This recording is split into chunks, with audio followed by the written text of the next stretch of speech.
today's World Insight with Tian Wei. The U.S. tightens the screws on Chinese tech firms and investments. The best way to meet that challenge. Chinese ambassador to the U.S. Cui Tiankai working hard to win hearts and minds in Middle America. We have our confidence about the future of U.S.-China relations.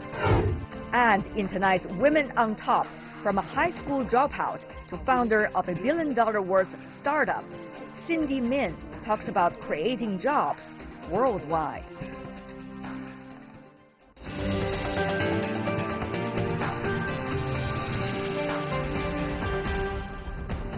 Hello and welcome to World Insight with me, Tian Wei. The program is coming to you live from Beijing on CGTN. We begin our show today with a spark of hope in improving trade ties between China and the United States.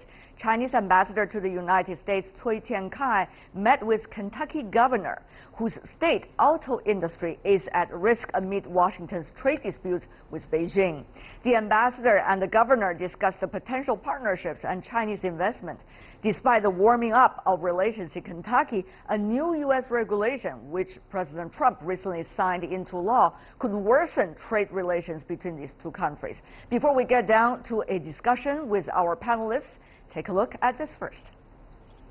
The meeting came at a time of increasingly strained ties between Washington and Beijing. Chinese ambassador to the U.S. Cui Tiankai raised economic cooperation with Kentucky's Republican Governor Matt Bevin, along with business owners and state officials. At a joint media conference, the ambassador said the business community in China has a strong interest in making investments in the U.S. in general and in Kentucky in particular. We have our confidence about the future of U.S.-China relations because we have confidence in the friendship and the cooperation between our peoples. We have confidence in this kind of a subnational and local level cooperation between our states, provinces, and cities and towns. And I think Kentucky is playing a leading role in this regard. The U.S. went ahead with tariffs of 25% on another $16 billion worth of Chinese goods last Wednesday, and China responded in kind hours later. Both tariffs will apply to cars, which are largely responsible for Kentucky's 60% increase in exports to China last year.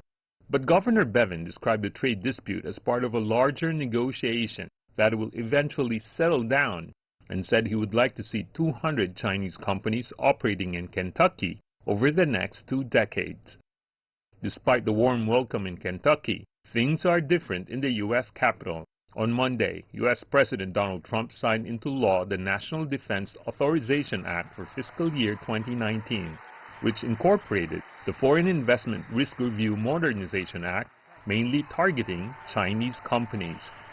On Tuesday, the Chinese Ministry of Commerce urged the U.S. to treat Chinese investors objectively and fairly, and said it would closely follow the impact of the act to make sure that the National Security Review will not become an obstacle in the investment cooperation of Chinese and American enterprises.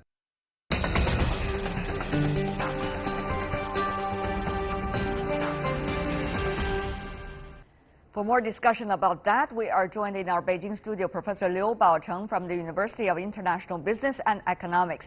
In Washington, D.C., we have Professor Arthur Dong from Georgetown University. In New York, we are joined by former U.S. Undersecretary of State Robert Hormats. Gentlemen, welcome to our program. Professor, in Beijing, Professor Liu, may I ask you first, with the trip that the Chinese ambassador to the United States, Cui Tiankai, made, will that be able to really win the hearts and minds in Middle America?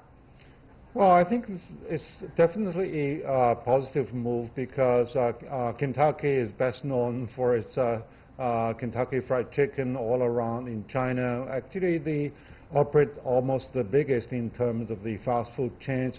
But actually, we have a lot to do with Kentucky in terms of agricultural trade, in terms of the actually now Chinese investment over there. So I think now because also Kentucky is a largely agricultural city, plus with the assembly lines all together over there, and China can have a lot to do, and Okay. Plus, because the U.S. System, they have the federal system, they have the state system. The state has a large autonomy in making decisions to trade and investment. All right, Mr. Hormats, though, what about that? We are in the middle of the apparent trade war between China and the United States. Will that trip and that kind of discussion with the governor from a locality inside the United States be able to help at all? I think it can help, but only a little bit, because I totally agree that the states want more foreign investment. It creates a lot of jobs. When I was undersecretary, we had something called the Subnational Dialogue, which had American governors and mayors meeting with their counterparts in provincial leaders and mayors in China to talk about increased trade, talk about increased investment. There was a lot of enthusiasm. The problem in the U.S., as the professor indicated, is we have a federal system, and in Washington there is a very strong negative feeling about some types of foreign investment, particularly in high technology, and that unfortunately has been focused to a very large degree on China. So I don't think the governors, while they have good intentions and good desires, are going to have that much influence on the national debate, where you have a president and a lot of members of Congress taking a much more cautious and much more restrictive point of view where it comes to high technology acquisitions, and there are a lot of tensions with China that have integrated themselves into that debate. That's right. Professor Dong, of course, the Chinese investment in the state of Kentucky, as you may know, is creating more than 8,000 jobs in that state alone. However, as the governor from Kentucky also said to his Chinese counterpart that all he could do is within his state and does not have much power within the national policy, even though he's a strong Trump supporter, according to media reports at least. Professor Dong, the localities inside the U.S., how much swaying they would be able to do in, influencing the national policy, particularly now the trade policy and the trade negotiations with China?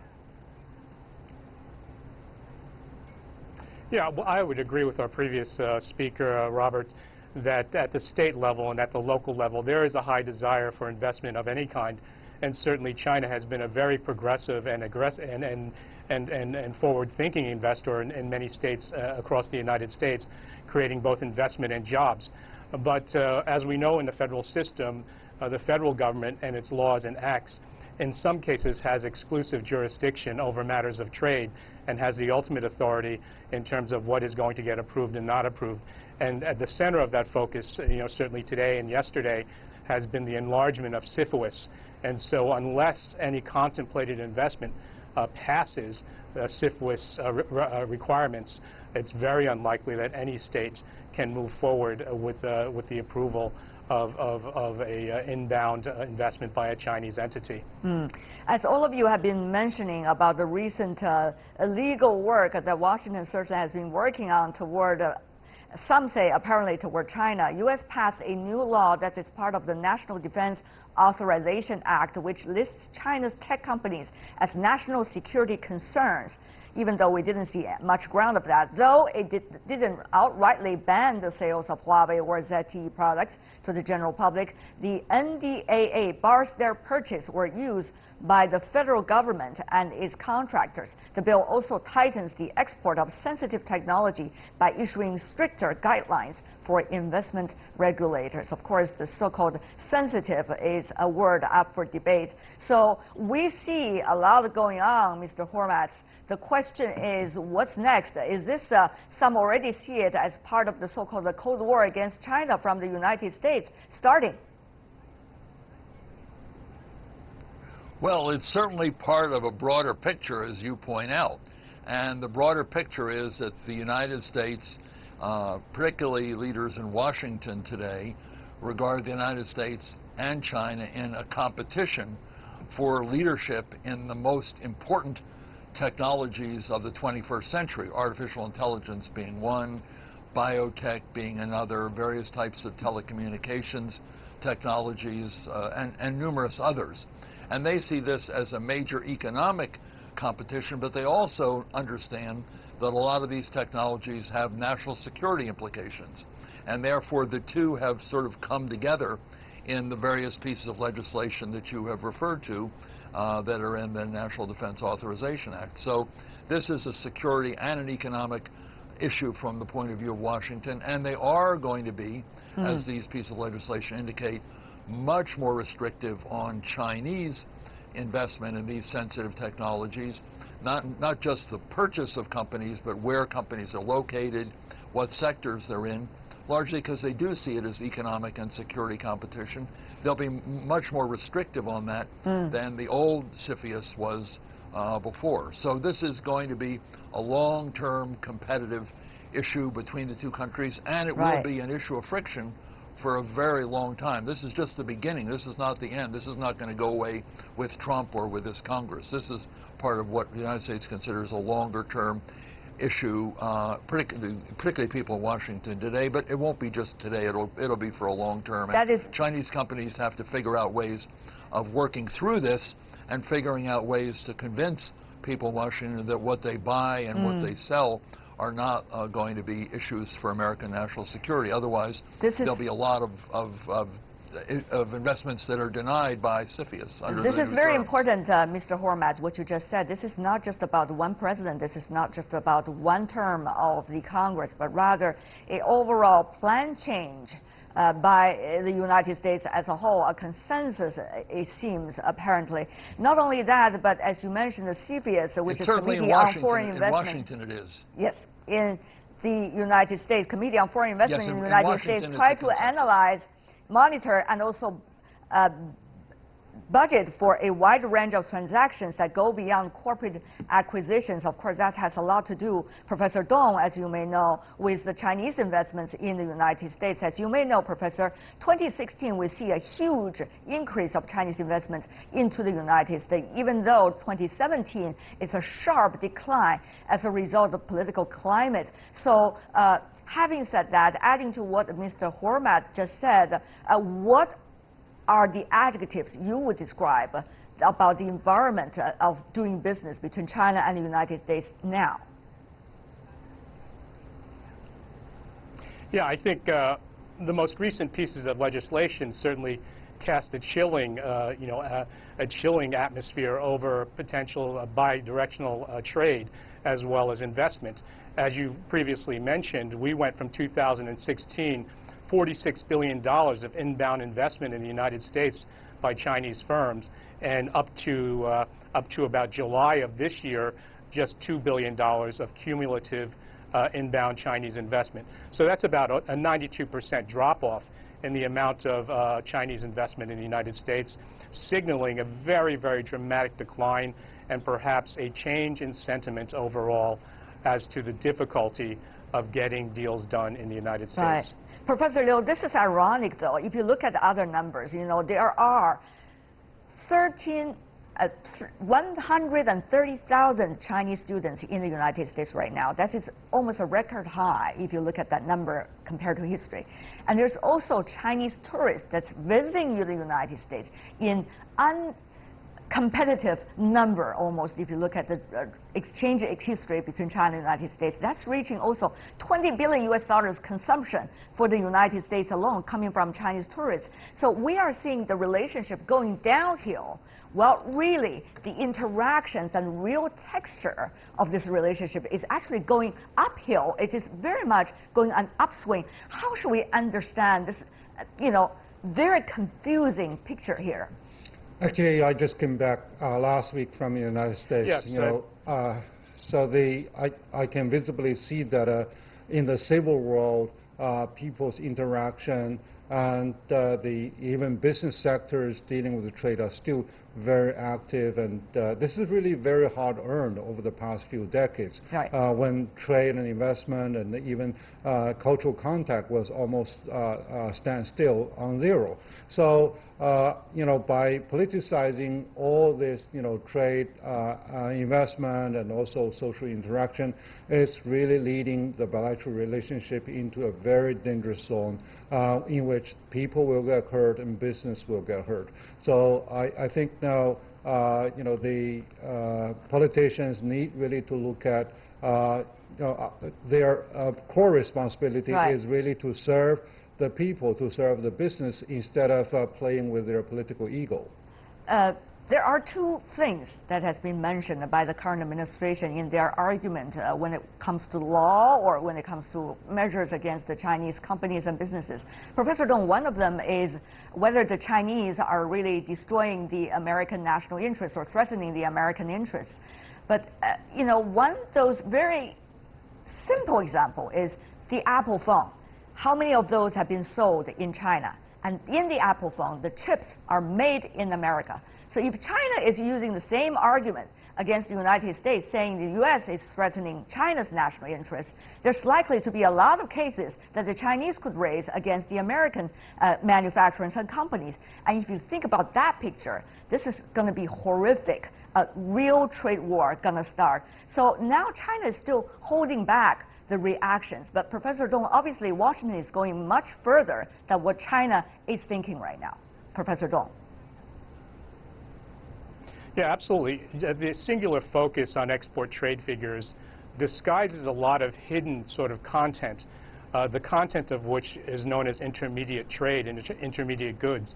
And a lot of these goods originate not only from the United States, but from many key allies of the United States, including Japan, South Korea, Germany, and parts of the EU. And so if you take the iPhone, which is a primary example of this type of trade that's being conducted between the United States and China and the United States, the vast majority of the highest quality and the highest value parts that go into the iPhone originate from countries outside of China. And meaning that if trade restrictions are imposed on companies such as Apple, if China decides to change direction with regard to Apple, it's actually going to hurt us here in the United States and hurt American companies. The other thing, of course, Mr. Hormats, that the U.S. has been using is so-called reciprocal.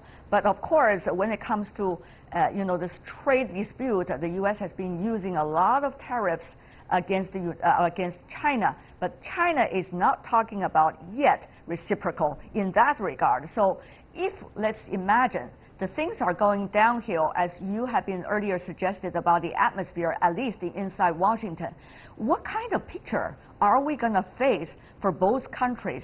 Who is going to be responsible when it's already too late, Mr. Hormats? Well, that's a very important question. First, let me say I very much agree with Professor Dong's point that trade is very interactive, and a lot of the goods that China exports to the U.S. include intermediate products that are made originally in the U.S. and shipped to China, or made by other countries and shipped to China. And a lot of the products we produce in the U.S. use Chinese intermediate components, so the production process here is adversely affected. So that's called the global supply chain, but there are lots of knock-on effects.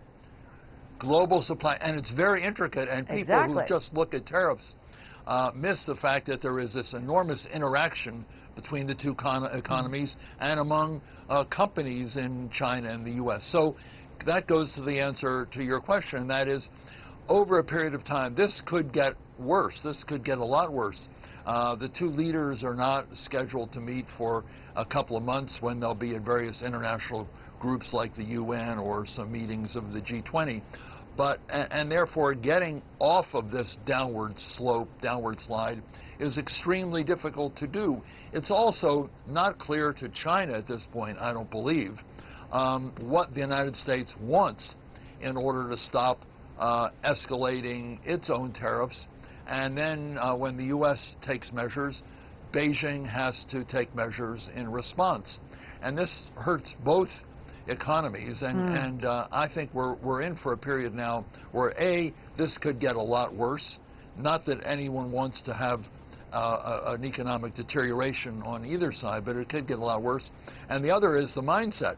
I think that there's a view in Washington that the American economy and the stock market are doing quite well, and Chinese problems like the decline of the currency and financial markets have been having some difficulties in the near term. So I think the U.S. thinks it can outlast China on this, China wants to make sure that the United States does not feel it can get away with imposing these measures. And every time China acts, the U.S. seems to act and do more things. So getting off this downward slope is very difficult. At some point in a normal negotiation, and I've been Deputy U.S. Trade Representative, we've had quiet conversations and figuring out a so-called off-ramp, figuring out a way of resolving these. Yeah. I don't see that happening now. And there are various differences of opinion within this administration. Some want to tough it out no matter what. Others would like to have some solution. But the United States, if we're to negotiate effectively, has to be very clear on what we want in order to cause this to de-escalate rather than continue to escalate. And Beijing will be negotiating, too, for what it wants. So somehow they have to come together at a middle level first and then the heads of state later on. Well, as you talk about the division within the administration, however, the president has the bigger card and the bigger button than anybody else. And obviously, he is always willing to walk away from the already agreed possibilities when it comes to trade negotiation. And just like that, and how could continuation of negotiation still be? That is the big question mark, I guess, not only for China, but also for many other trading partners of the United States today. However, if there is any sunshine or any silver lining of this cloud, the U.S. Department of Commerce decided to take out yesterday Zhejiang Medicine from the list of firms that are subject to additional 25% duties.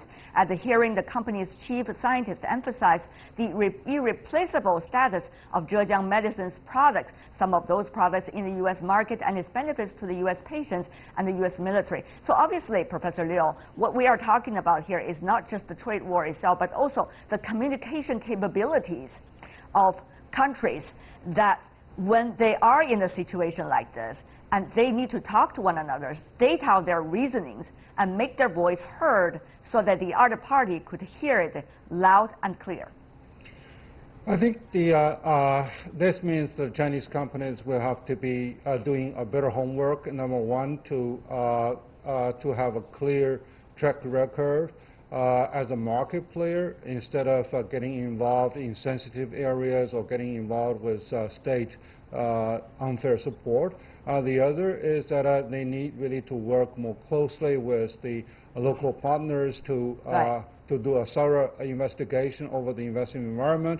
And more importantly, they need to involve the professional legal service in digging out what are the hidden part, because CFIUS is rather ambiguous in terms of definition and the scope. Right. So that is, some say, on purpose, apparently.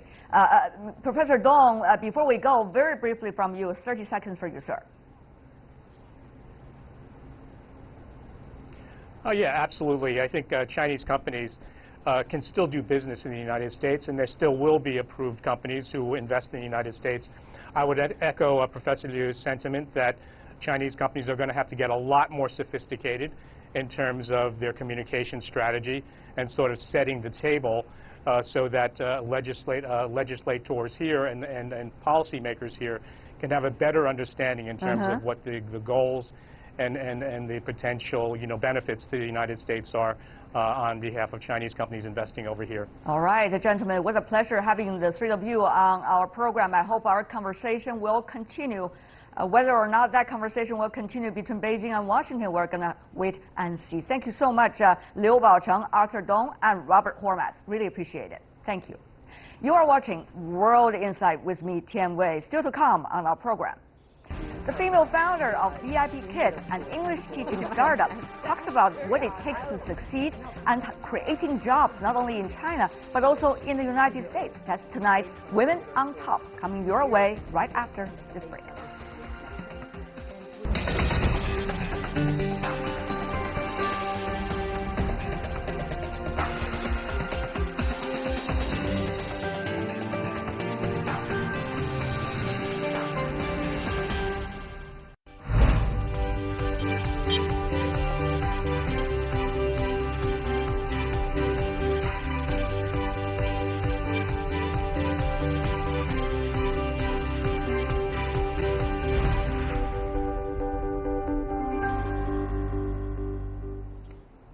Welcome back. You're watching World Insight with me, Tian Wei. The program is coming to you Monday to Friday on CGTN. This week, we bring you a special series of interviews with female trailblazers from China, Women on Top. Today, let's meet Cindy Min, the founder and chief executive of online education company VIP Kid.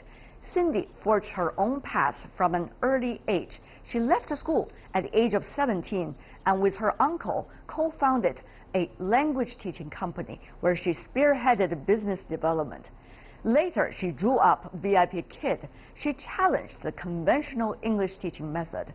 From its humbling beginning as a real-time tutoring firm aimed at China's tens of millions of 4 to 12 years old, VIP Kid has become one of China's leading education startups. Let's listen to this young entrepreneur explain why she left school so early and how she succeeded as an entrepreneur, a female entrepreneur in China.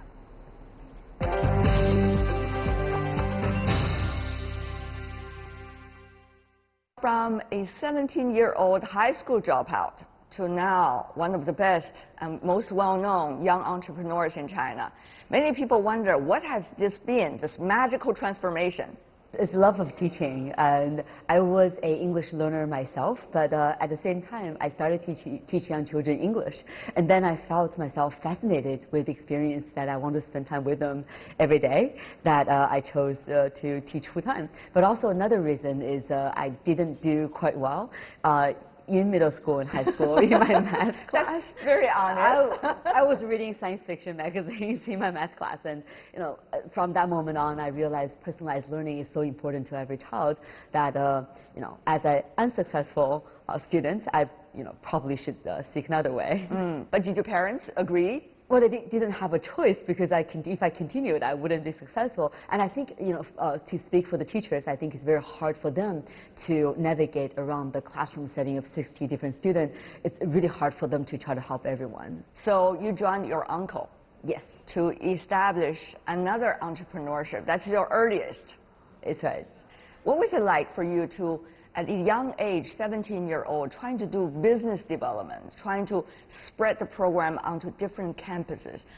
I mean, it must be quite an experience, I would assume. It's actually a role of chief errand officer. You would see me in front of the school gates sending out flyers to parents at 7 a.m. in the morning, and then I'll be driving to different campuses to deliver lunch food for employees because they cannot afford to pay for their lunch boxes.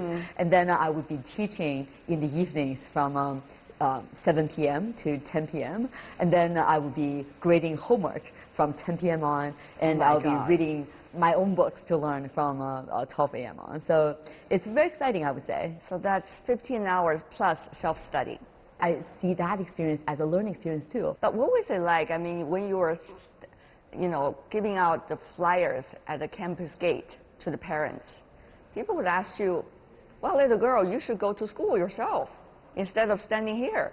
I actually look similar age to what I am today. When I was 17, almost 20 years ago. So you didn't have the problem? I didn't have a problem. Because as a young person, you always want to look more mature and established. Exactly. And then, but then honestly, because I was an English teacher, so parents actually trusted me. But they asked me, oh, what is this program about? And then I told them my experience learning English, and they feel very convinced. And then I said, come and learn with me for 3 times. It's for free, and you get a little gift. And if you don't like it, you don't have to pay. So parents thought, there's nothing to lose. And then they let their children try. Everybody stayed.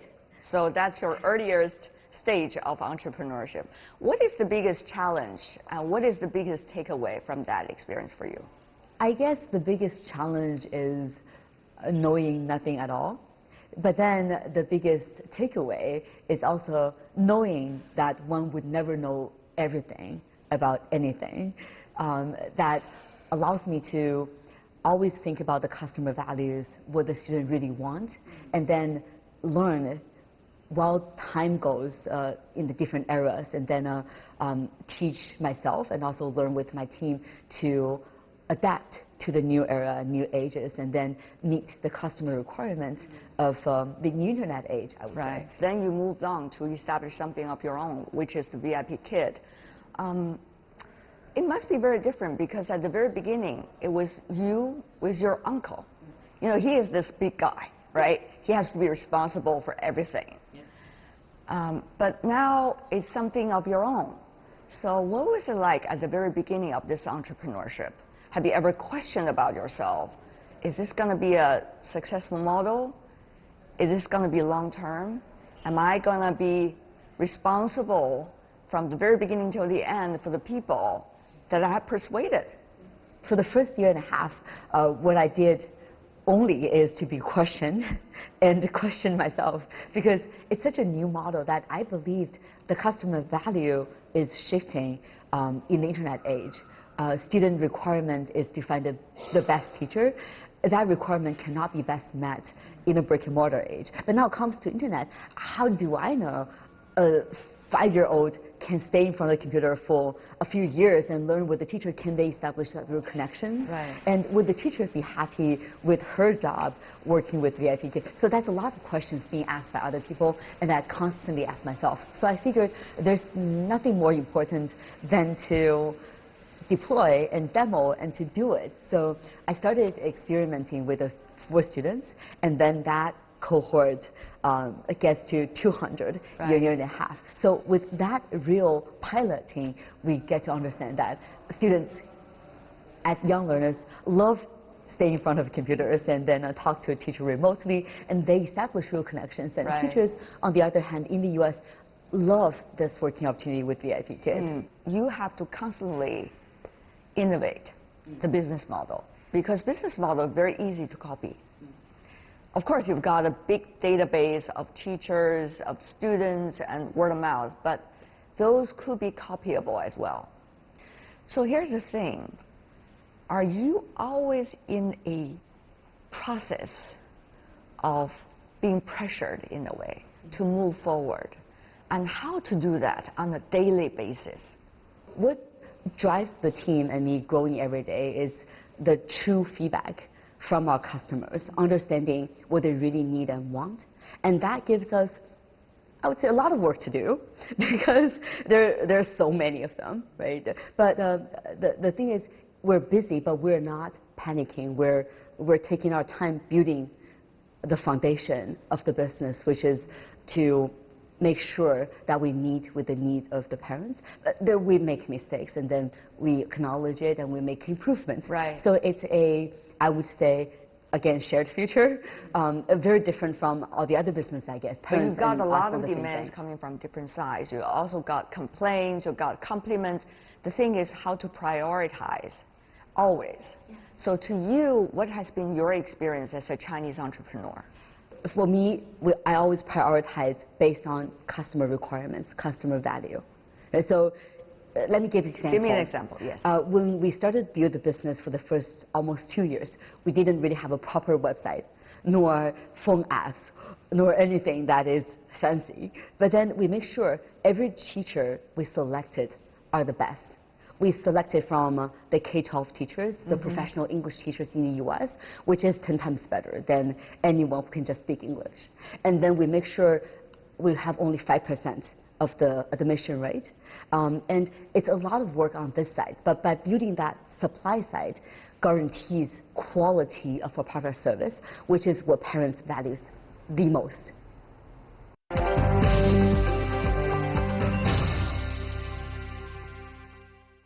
Cindy, you know very well now the China-US trade conflict, in a way, has been escalated over the past few weeks. I just wonder, how is that likely to impact your business? Have you ever thought about that? I would say our teachers are from the heart of US, mostly on the states like Texas, Utah, Florida. Those are places where teachers need teaching opportunity the most. They're making anywhere from $30,000 to $50,000 US a year. That is very, very, very little. Yeah. And they can be very hardworking, but as a teacher, where do you find a job in those states? There's no other industries or manufacturing businesses, and the only thing they get is retail. And now online retail takes away a lot of the opportunities. And teachers are desperate. They wanted some opportunity. They can work hard. They don't mind getting up 4 a.m. in the morning. They're so hardworking and amazing and the best that they deserve the best opportunities. So when VIP Kid came to the teachers, it's life-changing. I was in Utah 4 weeks ago. We had a teacher journey conference. 250 of them gathered on their own expense to join this teacher conference. And one teacher drove all the way from Colorado, 10 hours drive, because she cannot afford a plane ticket. A few dozens came to me in tears, and they hugged me and they said, VIP Kid changed my life, saved my marriage, saved my kids. I think there's a lot of more important and beautiful things in people-to-people communications that are so critical to our next generations. Right. What about children in the US and children in China growing up loving each other and have this mutual understanding that we're in this world future together, and we need to work together to build But our as the future. trade conflict continues, obviously there's likely to be some bad feelings increasing from both sides. We're one definitely bringing the another. good ones to the U.S. We're creating teaching opportunities, the state Are you legislation. concerned that your business, or your business model might be hampered as a result of escalation of trade tensions? I think we can probably ease the tensions by the fact that we're providing teaching opportunities. Teachers are paying more tax to the states, and we file with IRS every year. So there are a lot of good things we're bringing about having the mutual understanding. When nationalism is on the rise, when protectionism is on the rise, a lot of things could be different, and things could go sour as well. So what I'm asking is, as an entrepreneur, how are you prepared for some of the possibilities and scenarios? Absolutely. I guess the key is, again, to win the heart and minds of our teachers, to make sure we're at their service, that we're encouraging their success. Is this thing keeping you up at night? I mean, these days, that the things between China and the United States, would this conflict keep you up at night thinking about what's next? It worries me more long-term than a short-term impact. I would say long-term, how can we make the world a better place, encouraging kids love each other, teacher love each other, right? But then short-term, I would say our teachers are they're the one with votes. So they are actually, I think, very powerful in a dialogue. And now we need to make sure that they're taken care of and their succeed is guaranteed in a way that our platform is built. As a young entrepreneur, you're not only facing how to build the business, but also what about your own personal destiny vis-a-vis the fate of the company? So to you, as an entrepreneur, what are the things you value the most in a business that you're building? How do you see case studies like this popping up here and there around you? Investors I get on board, I always talk to them and share with them extensively about that mission and vision, and ask them, so do you care about education at all? If you think e-commerce in the past 20 years has changed the world, and now 10% on the world average is online, 15% in China, do you believe that education as a $6 trillion US business, both in schools and after school tutoring, can later on be online? And is there a big opportunity, bigger or as big in e-commerce? But belief is one thing. When it comes to real cash and real money, it's another thing. So when it comes to the critical point of making the decisions, things might change. When it comes to all these discussions, I always ask my investors, so do you believe me or not? If you believe me, here's the way. You sign the contract. No, I want to make sure that before they sign, they understand what they're getting into. It's much better than after they sign, you go back and ask them, so this is the real dream. The IPO is a dream I promised you. The IPO is not the dream now, it's another dream. So what I always share with my investors are, we don't have plans to go IPO very soon. We need to build this business. We want to help millions of kids, and we want to make sure that we invest in AI, we invest in building our teacher training, we invest in the best content. This takes time. Things are changing very fast in China, particularly. Yeah. So you see a lot of mergers and acquisitions over the past few years, these fast companies. Yeah. When they grow really like a gigantic monster, they also acquire smaller fast companies. So do you feel, in a way, vulnerable? To a certain extent, your fate and the fate of your business is not really in your hand, even though you have beautiful legal documents there. Oh, it's all there. That's the most important thing, because that shows the dedication of my investor going a long way with me and my team. The same thing, when they get on board, I just ask them, so why are you at VITK? If you're here for money, you know, not that fast. So that will but work. It could be so you have full really confidence that will work. Yeah. So they need to be all in. They need to give it all. They need to stay with us for a long time. But then the return can be really a lot of times instead of just a few times. Right. Have you ever thought about 5 or 10 years from now, what are I going to be up to? Yeah. Still this business or something else? This, the same thing. I think this takes more than 5 to 10 years. This takes the next 20, 50 years. And I'll be really fortunate if I can be part of the future in the education that my team and I have envisioned. So I would think access and equity are the 2 keywords. What if we can build this global cloud-based classroom for all the children at all demographics for the globe? So 1 million, 5 million, 10 million. Some students can learn one-on-one, some learn one-on-4, Right. some can learn for free in our rural education program. I could totally see a shared education future where for the rural programs, teachers can totally teach for free.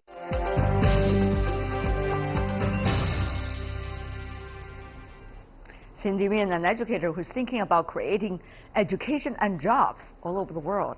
That is all the time we have for today. If you'd like to see more, try to find us World Insight, CGTN, into your search engine, or check out our YouTube channel. You can also follow us on Twitter, Facebook, and Sina Weibo. From Mi Tianwei and everyone on the World Insight team, thanks for watching, and tune in again next time for insights across China and around the world.